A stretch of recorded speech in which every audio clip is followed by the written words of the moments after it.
How to create a new shortcut on Snapchat? Here's how to do it step by step. First, open the Snapchat app on your phone. Take a snap by tapping the capture button. Now tap Send To at the bottom of the screen. You'll now see the option just below the search bar called New. Tap New.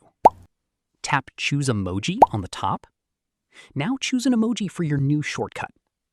Next, select the friends you want to add to this shortcut. Tap the names of the friends you want to include. Once you've selected everyone, tap Create Shortcut to save it. Your new shortcut will now appear on the Send To screen.